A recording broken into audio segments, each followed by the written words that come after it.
Okay, so it's December 4th, 2019, and I've been working on getting these ceiling screws out, and it's going great, except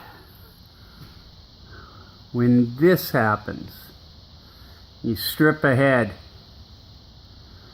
So, first of all, an update on the Dewalt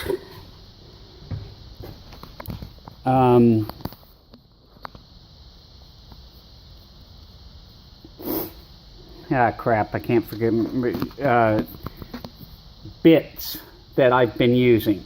The Dewalt bits in the previous video work fantastic for taking out the square head screws.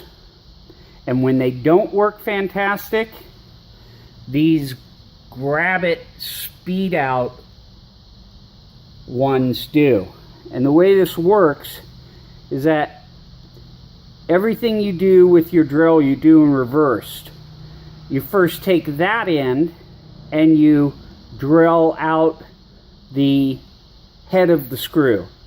Then you flip it over, and you can see the threads on there are reverse threads, and they dig their way into it and come undone.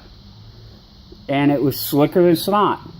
The one thing I will recommend to you when you're doing any of these screws is, one, go slow. Don't just wrench on the drill, because it'll just strip everything right off. And the second thing I'd recommend is, when you're holding a drill for a long time doing all these screws, wear a pair of gloves that have some grip on them so it's easier to hold on to the drill, because you do definitely get tired. But I can do a row of these in, I don't know, 15 minutes or so. So it's been working fantastic. And that's about all for today, moving forward on taking off the ceiling panels.